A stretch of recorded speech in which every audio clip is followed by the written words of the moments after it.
29 gennaio 1996, esattamente 30 anni fa l'incendio che distrusse la Fenice sotto gli occhi impotenti dei veneziani, le immagini e le voci della notte in cui Venezia si scoprì fragile. 30 anni dopo la testimonianza dei vigili del fuoco che cercarono di salvare la Fenice dal disastro, dall'inferno alla rinascita del teatro, com'è cambiata oggi la sicurezza in città. Sprangate, violenze e follia al bar di Vigonovo dopo aver aggredito un 53enne a colpi di piede di porco e ferito al volto un carabiniere. Il 21enne resta ricoverato in psichiatria, possibile TSO. Dopo l'aggressione con coltello a due anziane turiste americane, i veneziani si sentono sempre meno sicuri. C'è chi dice: io di sera non esco più. Il presidente Stefani e il patriarca di Venezia Moraglia inaugurano i nuovi studi di Media Nord-Est, investimento in nuove tecnologie che mette al centro la persona. L'editore Filippo Yiannakopoulos, informazione reale e non artificiale.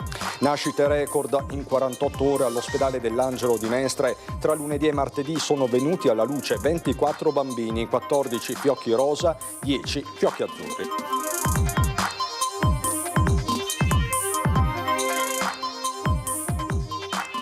Bentrovati, buonasera telespettatrici, telespettatori di Antenna 3. Dunque, esattamente 30 anni fa, erano le 21 del 29 gennaio 1996, la ferita più profonda del tessuto urbano e culturale di Venezia degli ultimi decenni, il rogo della Fenice. Come dimenticarlo? Una notte drammatica, impossibile per tutti, era chiusa per lavori di manutenzione la Fenice, e l'incendio doloso l'avvolse completamente, lasciando solo le mura perimetrali. Due elettricisti, Enrico Carella e Massimiliano Marchetti, furono accusati di aver appiccato il fuoco per evitare penali dovute ai ritardi nei lavori di restauro e furono per questo poi condannati. Altri 8 imputati per incendio colposo furono invece assolti. L'inchiesta aveva messo in luce una catena di superficialità e negligenze che facilitarono la distruzione. Ci vollero ben 7 anni per ricostruire la Fenice con materiali e tecniche che richiamavano l'originale. Il nuovo edificio riaprì al pubblico il 14 dicembre del 2003. Quella sera del 29 gennaio 1996 Antenna 3 con le sue telecamere c'era, il racconto per immagini di una notte impossibile da dimenticare nel montaggio curato da Simone Merlo con Nicola Zanetti.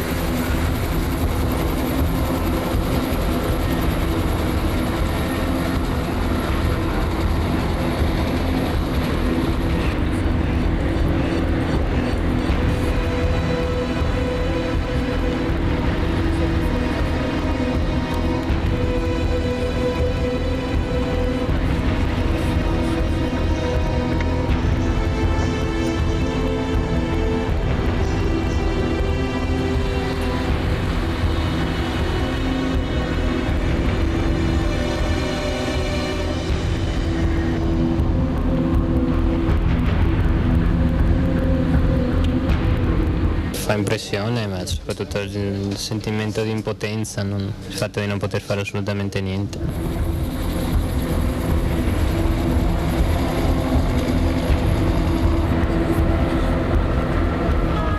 Assessore D'Agostino, la Fenice non c'è più. Insomma, è molto difficile così parlare di una questione come questa. Io credo che sia difficile immaginare una perdita più devastante per la città.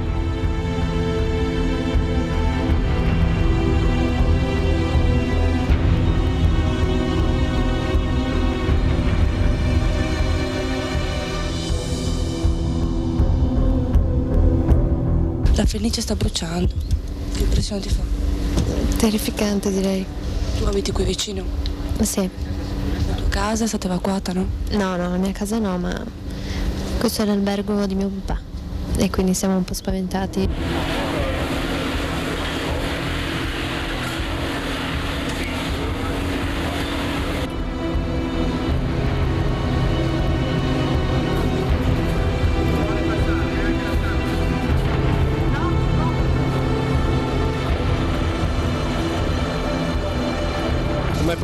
qualcosa di questo tipo a Venezia.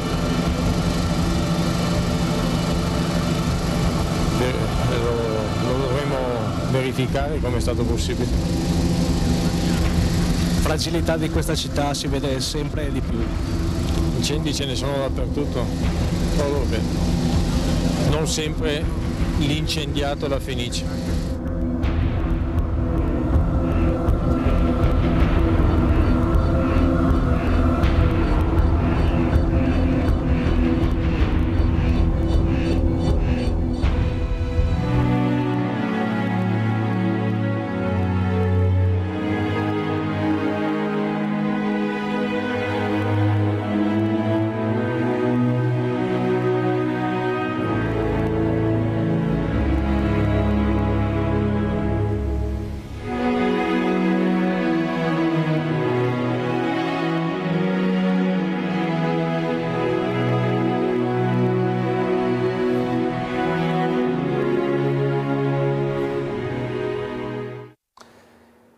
Trent'anni dopo siamo ritornati davanti al Teatro La Fenice con Andrea David, vigile del fuoco, che ripercorre quella notte infernale nel tentativo disperato di salvare quel simbolo di Venezia dalle fiamme.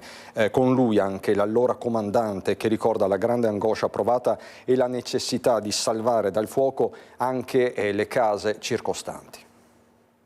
Mentre eravamo sopra è crollato il tetto, è venuto giù e là abbiamo sentito proprio un calore che veniva su e ci siamo distesi tutti quanti. Io mi sono girato, ho visto il mio, perché chiaramente anche tra il sudore che c'era e l'acqua stava proprio fumando il calore che si era sviluppato dal crollo del tetto, e chiaramente noi eravamo tutti lì intorno per cercare di confinare l'incendio, ma quello là è stato proprio, là ho sentito proprio il cuore che andava a 1000. Aveva 27 anni e appena 5 di esperienza Andrea, quando in una sera di turno come tante altre al comando di Mestre è stato chiamato per quella che è stata l'uscita forse più impressionante della sua vita lavorativa.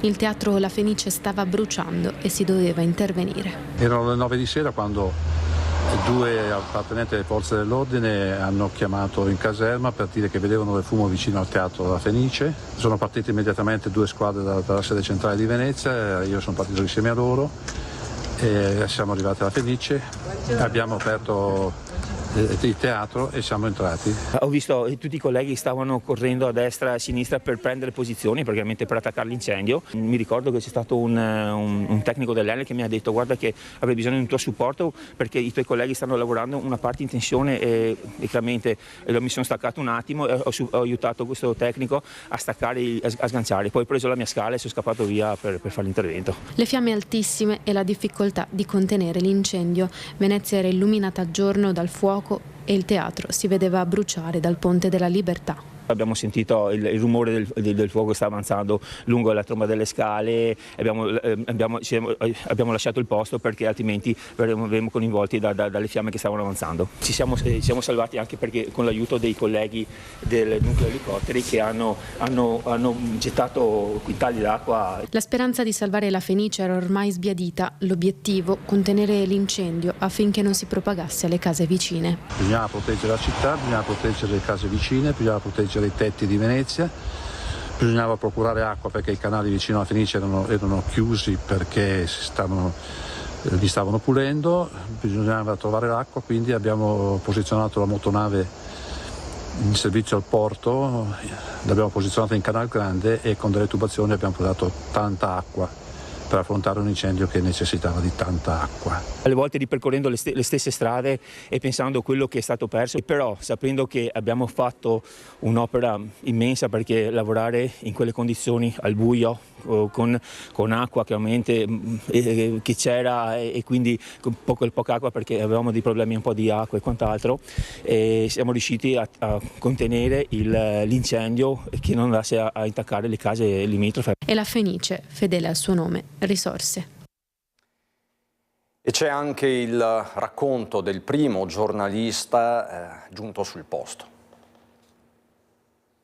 Mi ricordo Massimo Cacciari, allora sindaco, totalmente esagitato, fuori di testa, che camminava da qua a lì coi capelli, piangeva, gridava e cercava di dare consigli per salvare il salvabile. Le urla, il panico, le fiamme, il lavoro instancabile dei vigili del fuoco, ma di salvabile non c'era ormai più nulla, e questo è stato chiaro fin da subito.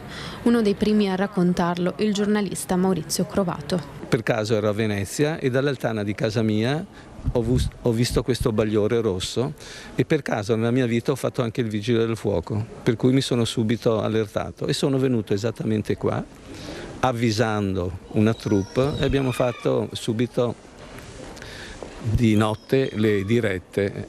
Era veramente un momento di panico totale. E così da lì in campo San Fantin, mentre gli uomini dei vigili del fuoco tentavano in ogni modo di spegnere le fiamme, sono iniziati i racconti con le immagini trasmessi da tutte le televisioni.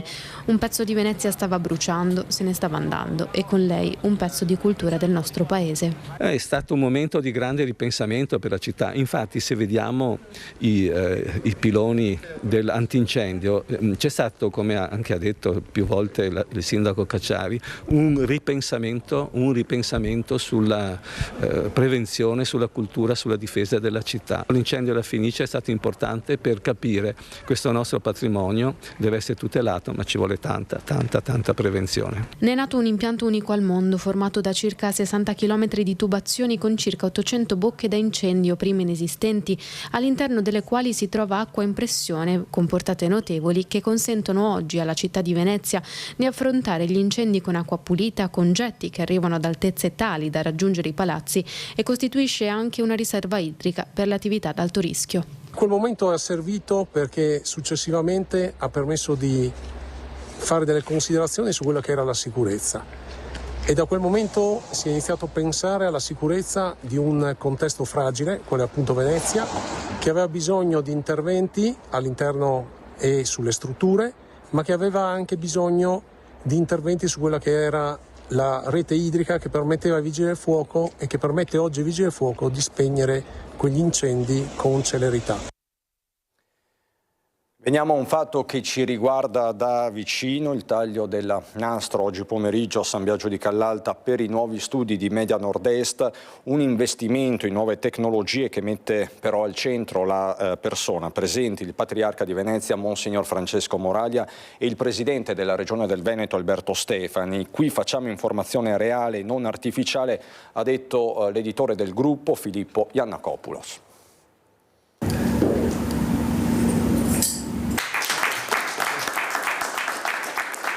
Un'informazione reale fatta da persone reali per telespettatori reali che vivono in un territorio reale. Un'informazione reale e non artificiale, quella del gruppo Media Nord-Est, che da oggi può contare su spazi e studi nuovi, un investimento in tecnologie e futuro, ma che continua a parlare alle persone, quelle vere. Il nostro ruolo è raccontare i territori e raccontarli con l'autorevolezza di giornalisti, di strutture tecnologicamente adeguate per farli lavorare al meglio e per garantire ai telespettatori un'informazione di qualità, un'informazione che assolutamente rispecchi la realtà dei fatti e contribuisca al dibattito democratico, anzi sia il fondamento del dibattito democratico del nostro territorio. A San Biagio di Callalta il taglio del nastro alla presenza del Presidente della Regione Veneto Alberto Stefani e del Patriarca di Venezia Monsignor Francesco Moraglia, che ha richiamato all'essenza dell'informazione l'anima del vero servizio pubblico. Una realtà legata al territorio che però non è piccola, sa guardare un perimetro ampio, possa essere veramente un osservatorio privilegiato per non perdersi nei discorsi inutili di condominio, usiamo questa espressione, e nello stesso tempo anche per tenere insieme una comunità. Comunità che il gruppo Media Nord-Est racconta in tutte le sue evoluzioni sociali, economiche, culturali. C'è bisogno di avere un'informazione adeguata e soprattutto capillare. Solo così, veicolando un'informazione adeguata, umana e capillare si possono ottenere dei risultati tenendo conto della consapevolezza che i cittadini possono acquisire grazie a quella determinata informazione. Proprio il territorio riconosce nelle emittenti del gruppo Media Nord-Est un interlocutore autorevole e affidabile, così il sindaco di San Biagio di Callalta. Questo aspetto di profonda umanità che si respira all'interno proprio di questi studi è quello che poi noi come telespettatori, ma anche come interlocutori e relatori, possiamo trasferire alle nostre comunità. Quindi grazie di cuore per quello che state facendo e l'auspicio è di continuare sempre così e sempre meglio. Quando la forma è sostanza, con il primo gruppo televisivo locale d'Italia che vuole guardare avanti e farlo sempre a testa alta. Credo sia una ciliegia sulla torta, no? Perché questo studio straordinario che non ha nulla da invidiare agli studi di grandi reti nazionali è la prova,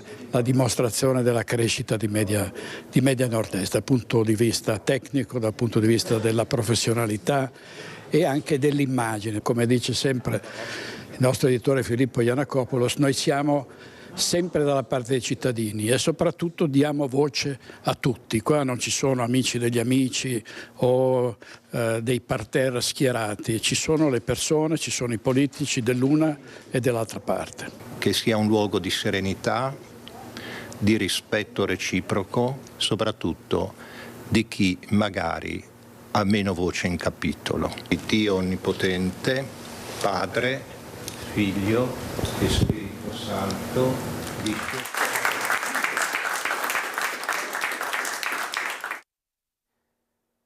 Torniamo sulle sprangate, sulla follia vissuta all'interno del bar di Vigo Novo con il 21enne autore della violenza che resta ricoverato in psichiatria, possibile un TSO.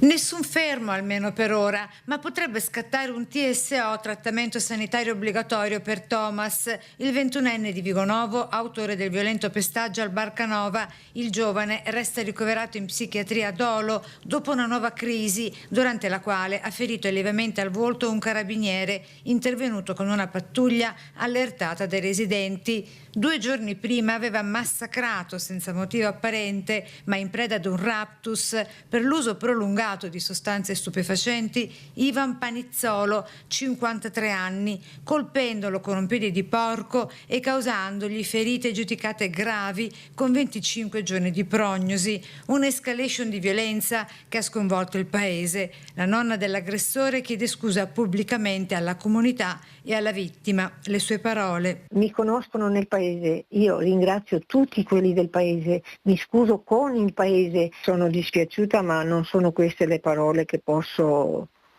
definire, perché non ci sono veramente scuse su questo. Se mio nipote ha fatto questo pagherà.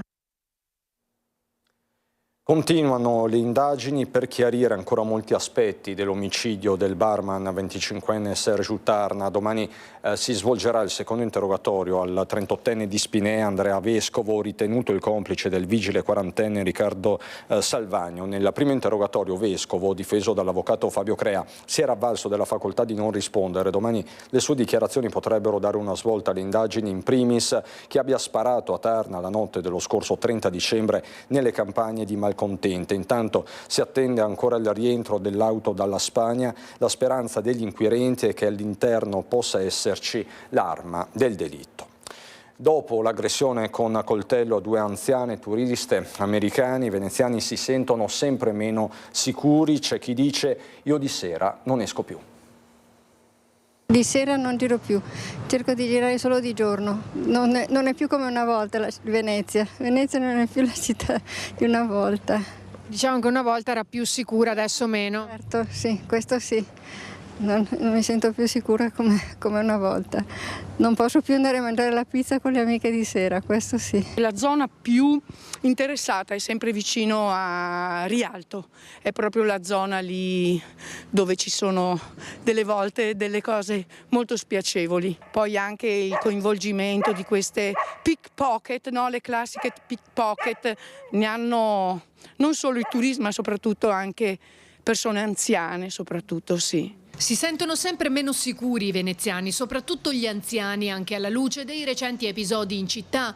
L'ultimo, l'aggressione a 2 turiste americane che sono solite trascorrere a Venezia i mesi invernali. È successo martedì sera. Le 2 donne sono scese alla fermata del vaporetto di San Stae e si sono dirette verso la loro abitazione in zona Ca' Pesaro. Ma mentre camminavano si sono rese conto che un uomo le stava seguendo. A quel punto hanno affrettato il passo, ma lui le ha raggiunte iniziando a parlare in inglese. Quando le vittime sono arrivate nel palazzo, riuscendo a entrare nell'atrio, l'uomo le ha spintonate per entrare con loro e ha tirato fuori il coltello intimando di consegnare il denaro che avevano. A quel punto le donne hanno svuotato le borse, ma a lui non bastava.